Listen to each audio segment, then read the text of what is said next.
কী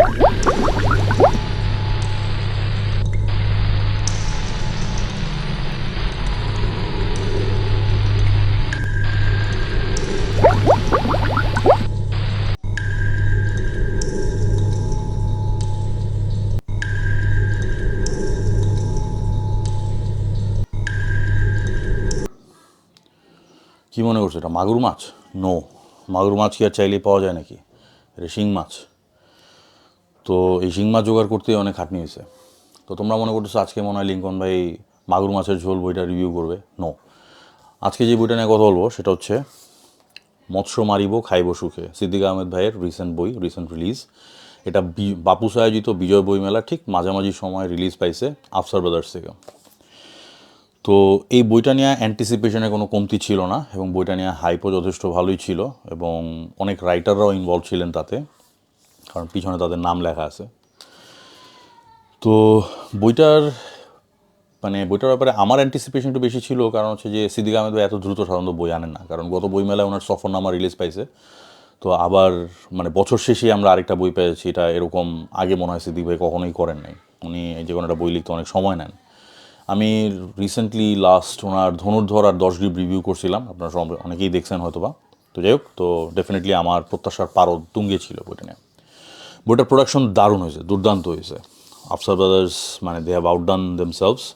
এটার এক হচ্ছে প্রচ্ছদটা, মোস্ট প্রবাবলি প্রচ্ছদটা মনে হয় আরাফাত করিম ভাইয়ের। তো আরাফাত করিম ভাইয়ের এই প্রচ্ছদটা দুর্দান্ত, খুবই মানানসই এবং গল্পের কাহিনীর সাথেও প্রথম আমার কাছে একটু উইয়ার্ড লাগছিল। সিদ্দিক ভাই যেরকমটা বলছিলেন যে কাহিনী হবে বা সেই হিসাবে আমি ভাবছিলাম যে জিনিসটা হয়তো জুটছে না হতে পারে, বাট পুরো বইটা পড়ার পরে দেখলাম যে না, এটা অ্যাকচুয়ালি খুবই মানানসই হয়েছে এবং ফ্যান্টাস্টিক। আর এটা কালার থিম সব কিছু, দেন এটার উপরে যে একটা গ্র্যানুলার এমবস দেওয়া হয়েছে, এটা খুব একটা গ্রিপি ফিল দেয় এবং খুব কমফোর্টেবল টু হোল্ড, খুবই কমফোর্টেবল, খুব সুদিং লাগে এটা টাচ করতে। তো বিল্ড কোয়ালিটি ফ্যান্টাস্টিক। বইটা খুলে পড়তেও তেমন একটা সমস্যা হয় না, একদমই সমস্যা হয় না, আরামসে খুলে পড়তে পারবেন। আর আরেকটা জিনিস যেটা স্পেশাল শাউট আউট দিতে হবে, বইটার পুস্তানিটা অত্যন্ত সুন্দর, অভিনব। আর এটার সঙ্গে জাস্ট একটা বুকমার্ক পাবেন, that's all you get with the book. এখন বইটার কাহিনী সংক্ষেপে যদি আসি, বইটার নায়ক হচ্ছেন ওয়াসি আহমেদ ভাই। শুনতে আজব লাগতেছে? জি, সেই মাগুর মাছের ঝোলের রাইটার ওয়াসি আহমেদ ভাই, এবং শ্রেষ্ঠাংশে আরও আছেন আপনাদের পরিচিত তানজিম রহমান ভাই, জাহিদ হোসেন ভাই, সিদ্দিক ভাই নিজেও আছেন, এবং আরও একজন আছেন নসিব পঞ্চম জিহাদি। এদের সবার নাম আপনারা চেনেন যারা হরর এবং মোটামুটি আধিভৌতিক এবং অতি প্রাকৃত গল্পের ফ্যান যারা আছেন, বাংলা মৌলিক গল্পের যারা ফ্যান আছেন, তারা ডেফিনেটলি এই নামগুলো শুনছেন এবং এরা সবাই এই গল্পে আছেন। তো কাহিনী হচ্ছে, ওয়াসি আহমেদ ভাই ডাক্তার, আপনারা সবাই জানেন, উনি একজন ডক্টর। তো উনি একদিন হসপিটালে যান, বাট হসপিটালে যাওয়ার আগে সিদ্দিক ভাইয়ের সাথে দেখা হয়। সিদ্দিক ভাই তার একটা মাগুর মাছ দেন। তো এই মাগুর মাছটা এরকম, এই মাছটা অনেক দিন এই ইয়ার মধ্যে, ডিব্বার মধ্যে থাকতে থাকতে একটু সাদাটে রং ধারণ করছে, কালচে রংটা নাই, মনে হয় পরিষ্কার পানিতে থাকলে এরকম হয়। তো ওরকম একটা মাগুর মাছ দিয়েছেন, মাছটা সাদাটে রঙের, এটা স্বাভাবিক কালো রঙের না। তো এই মাগুর মাছটা যখন ওয়াসি ভাই নিয়ে ওনার হসপিটালে যান, তারপর থেকে একের পর এক অতিপ্রাকৃত ঘটনার অবতারণা হতে থাকে এবং অনেক প্রাচীন এক অপদেবতার উৎপত্তি ঘটে এটার মাধ্যমে। কারণ এই মাছটা it's sort of like a conduit বা একটা মাধ্যম, এই দুইটা প্যারালালের মধ্য দিয়ে, এবং এই মাছটার মধ্য দিয়েই এই অতিপ্রাকৃত দেবতা এই জগতের ওপরে আগ্রাসন চালানোর চেষ্টা করতেছে এবং বীভৎস সব ঘটনা ঘটায় ফেলতেছে একের পর এক। তো বইটার কাহিনী আমি এর চেয়ে বেশি বলবো না, কারণ বইটা খুব বেশি বড় না, অনেক কিছু রিভিল হয়ে যাবে, আমি কোনো প্লট রিভিল করতে চাচ্ছি না, ওটা আপনারা ফাইন্ড আউট করে নেন। তো এই যে ওয়াসি আহমেদ ভাই এবং তার ভাই ব্রাদাররা, তাদের যে গ্যাং, তারা মিলা এই অতিপ্রাকৃত এই পুরানো এই দেবতার, এই কসমিক হরর জনরার এই দেবতার মোকাবেলা কীভাবে করেন সেটা নিয়ে এই বইটার কাহিনীটা আগায় এবং ওইটা দিয়েই আর কি ক্লাইম্যাক্স পর্যন্ত গড়ায়। তো বইটাকে আমি যদি বলি কোন জনরায় ফেলবো, জনরাটা এটারে স্যাটায়ার এবং হররের একটা মিশ্রণ হিসাবে ধরতে পারেন, এবং এটা কসমিক হরর, এটার মধ্যে কসমিক হরর আছে। এটাই আমি সবচেয়ে প্রচ্ছদ দেখে আমি যে ধারণা করছিলাম যে হ্যাঁ, এটার মধ্যে হয়তো বা কসমিক হরর থাকতে পারে, এবং যেই অপদেবতার বা যেই প্রাচীন দেবতার কথা চিন্তা করছিলাম তিনি আছেন এটার মধ্যে, উনিই আছেন। তো কসমিক হরর পাইছি আবার পাইও না ইন আ সেন্স। কারণ হচ্ছে ফার্স্ট যে জিনিসগুলো আমার ভালো লাগছে সেগুলো একটু বলে নিই। প্রথম যেটা ভালো লাগছে, প্রথম 1-2 পরিচ্ছেদে এই বিগত বইমেলাটারে সিদ্দিক ভাই উপস্থাপন করছেন উনার স্টাইলে, খুব রস দেয়া। এবং আমার মনে হয় না এই বইমেলাগুলা এত সুন্দরভাবে আজ পর্যন্ত কেউ রিপ্রেজেন্ট করতে পারছে। তো সিদ্দিক রহমান ভাই যে এত ভালো লিখতে পারেন, এটা আমি এই বইটা না পড়লে বুঝতে পারতাম না। বাংলাদেশের সো কল্ড লেখকরা, যারা লেখা জীবিকা নির্বাহ করে, সোহাইল রহমানের মতো রাইটাররা, মানে এই 2টা পরিচ্ছদ মনে হয়, মানে সোহাইল রহমান আজ পর্যন্ত এই মানে যত যা যা লিখছে তার চেয়ে এই সিদ্দিক রহমান ভাই, আমি একদম ব্লেটেন্টলি বলে দিচ্ছি, সিদ্দিক রহমান ভাইয়ের এই প্রথম 2টা পরিচ্ছদই তার চেয়ে বেটার, ঢের বেটার। এত সারা জীবনে সোহেল রহমান এখনো পর্যন্ত লিখতে পারেনি। এনিওয়েজ, এখন বলতে পারেন যে একজনকে এলিভেট করতে গিয়ে আরেকজনের নামাইলাম। ভাই, ইফ ইউ আর শেট, you are shit, there is no sugar coating it. আচ্ছা, এখন তো খুব ভালো আছে। আরেকটা জিনিস হচ্ছে যে এই যে সিদ্দিক আহমেদ ভাই, ওয়াসি আহমেদ ভাই, অন্যান্য রাইটারদের মধ্যে ওনাদের যে ইনার সার্কেলে যে জোকসগুলো চলে, এগুলো আমাদের কাছে খুব ফানি লাগছে, কারণ we are privy to these insider jokes. আমরা অনেককে এই ব্যাপারগুলো সম্পর্কে জানি, ওনাদের মধ্যে যে আলাপ আলোচনা, ওনাদের মধ্যে যে বাক্যালাপ হয়, ওনাদের মধ্যে যে পারস্পরিক ব্যান্টারিংগুলো হয়, এইগুলো আমরা অনেকে হয়তো বা জানি যারা ইনার সার্কিটে ঘোরাফেরা করি। বাট এটা বাইরের লোকজনের কাছে হয়তো বা অতটা উপাদেয় নাও লাগতে পারে, তাদের কাছে জিনিসটা অতটা বোধগম্য নাও হতে পারে। তো রম্যটা আমার ভালো লাগছে। এটা আসি, হরর কিছু কিছু জায়গায় যথেষ্ট ভালো ছিল, আর ব্লাড অ্যান্ড গোরের কমতি নাই এটার মধ্যে, এটাও বলে রাখতেছি। আচ্ছা, আর ডেফিনেটলি বইটা বাচ্চাদের জন্য না, এটা বড়দের জন্যই লেখা হয়েছে। এখন আসি যে জিনিসগুলা আমার কাছে ভালো লাগে নাই বা আমার কাছে মনে হয় না যে জমছে জিনিসগুলো। এটা স্ট্রিক্টলি আমার পার্সোনাল ওপিনিয়ন, এটার সাথে আপনাদের দ্বিমত থাকতেই পারে, আপনারা যারা পড়ছেন তারা তাদের মতামত দিতে পারেন। এক নম্বর হচ্ছে, এটা একদম স্ট্রিক্টলি আমার পার্সোনাল অপিনিয়ন, সেটা হচ্ছে যে হরর আর কমেডির মিশ্রণটা আমার কাছে কখনো জুত লাগে না। কারণ এখানে একটা কনফিউশন সবসময় কাজ করে যে whether you want to be scared or not. You want to be scared, আপনি ভয় একদম দেয়ালের সাথে সাঁটায় যাবেন, নাকি আপনি খিলখিল করে হাসতে থাকবেন। তো এই দুইটা ইমোশন এতটা কন্ট্রাস্টিভ, এতটাই কন্ট্রাস্টালা, যে এটা কোএক্সিস্ট করা আমার কাছে মনে হয় না যে সফলভাবে এটা কখনো কোএক্সিস্ট করতে পারে। সিদ্দিক রহমান ভাই যথেষ্ট পরিমাণ ব্যালেন্স আনার চেষ্টা করছেন, বাট ওই যে these two genres don't work for me together in a single book বা ইন এ সিঙ্গল প্লট।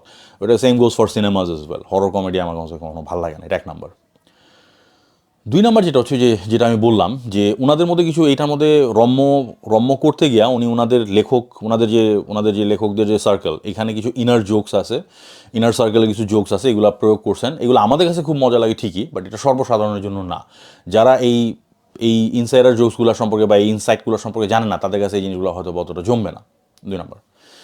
আচ্ছা, তৃতীয় যেটা হচ্ছে, কসমিক হরর নিয়ে স্যাটায়ার লেখা হয় ইন্টারন্যাশনাল সার্কিটে, ইন্টারন্যাশনাল মহলে। ইন্টারন্যাশনালি যারা এখনও পর্যন্ত কসমিক হরর নিয়ে চর্চা করেন, তারা কসমিক হররের মধ্যে স্যাটায়ার আনেন, ডার্ক কমেডি আনেন। এখানেও ডার্ক কমেডিরই অ্যাকচুয়ালি প্রয়াস করা হয়েছে, বাট যেটা হচ্ছে যে I am not a big fan of that, ওইটাই।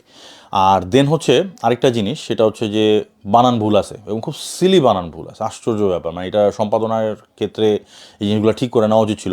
আমার মানে সামহাও বয়শূন্য র আর ডয়শূন্য র, এই জিনিসটা মানে এই দুইটার মধ্যে মানে ইন্টারচেঞ্জ দেখলে আমার খুব বিরক্ত লাগে, এবং এই জিনিসটা আমি অনেকগুলো জায়গায় পাইছি, এটা আমার খুব বিরক্ত লাগছে। এটা 1 নাম্বার।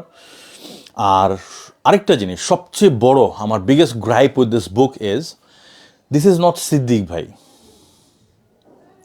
এবং সিদ্দিক ভাই যতগুলো বই আমি পড়ছি, আমার কাছে যদি আপনি জিজ্ঞেস করেন সিদ্দিক ভাইয়ের উইকেস্ট বই কোনটা, তাহলে আই উইড ডেফিনেটলি সে যে মৎস্য মারিব খাইব সুখে। এখানে উনি এক্সপেরিমেন্ট করার চেষ্টা করছেন, বাট ওই যে দেন এগেন অনেক হরর রাইটাররাই আজকাল এক্সপেরিমেন্ট করার চেষ্টা করেন। আমার পার্সোনাল ওপিনিয়ন হচ্ছে, ভাই, if it ain't broke don't fix it, বা if it ain't broke don't try to reinvent it. আপনি যেটাতে ভালো, যেমন হিস্টোরিক্যাল ফিকশনে সিদ্দিক আহমেদ ভাইয়ের প্যারালাল এখন বর্তমানে আমি আর কাউরে দেখি না। অ্যাবসোলুটলি মানে টপ টিয়ার, অ্যাবসোলুটলি টপ নচ। তো ওইটা ওই ওই ওই মোলটা ভাঙে আইসা এই এক্সপেরিমেন্টটা করার মানে কি দরকার ছিল, আমি অ্যাকচুয়ালি প্রয়োজনটা আমার কাছে আমি দেখি না। ওনার কাছে I am sure he has his reasons, but আমি দেখি না। তো সিদ্দিক আহমেদ ভাইয়ের ফ্যান, এবং সিদ্দিক আহমেদ ভাই বলতেই মানে মিথোলজিক্যাল এবং হিস্টোরিক্যাল ফিকশন, এবং এটার সাথে সিদ্দিক ভাইয়ের নাম, এই দুইটা জিনিস সবসময় প্যারালালি যায়। তো যারা সিদ্দিক আহমেদ ভাইয়ের ফ্যান আছেন, আই এম শিওর যে তারা অনেকেই হতাশ হয়েছেন এটা পড়া, কারণ এটা definitely this is not signature Siddique Ahmed ভাই।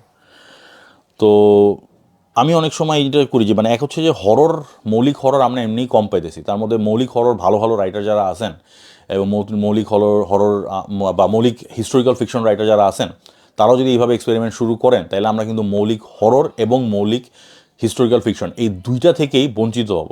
এটা অ্যাজ এ পাঠক এটা আমার একটা আর্জি যে I would urge you guys যে ভাই এক্সপেরিমেন্ট করেন ঠিক আছে, বাট প্যারালালি সমপরিমাণ অ্যাটলিস্ট আমাদের মৌলিক হরর এবং হিস্টোরিক্যাল ফিকশনও দেওয়ার চেষ্টা করেন। এটা একজন পাঠক হিসেবে এবং আপনাদের একনিষ্ঠ এবং একাগ্র ফ্যান হিসাবে এটা আমার একটা আর্জি।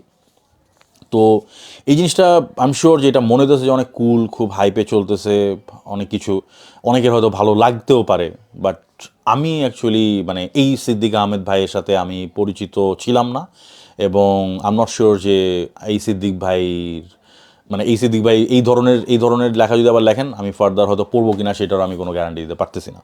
বাট ডেফিনেটলি যদি স্বর্ণবাজ 2 আসে, ধনুর্ধর 2 আসে, ওই ধরনের আবার যদি আমরা সেই ওজি সিদ্দিক আহমেদ ভাইয়ের যদি ফেরত পাই, আল ডেফিনেটলি চেক ইট আউট। আমার তরফ থেকে এই বইটা আমি মানে সিদ্দিক আহমেদ ভাইয়ের ফ্যান হিসেবে আমি এটা রেকমেন্ড করতে পারতেছি না।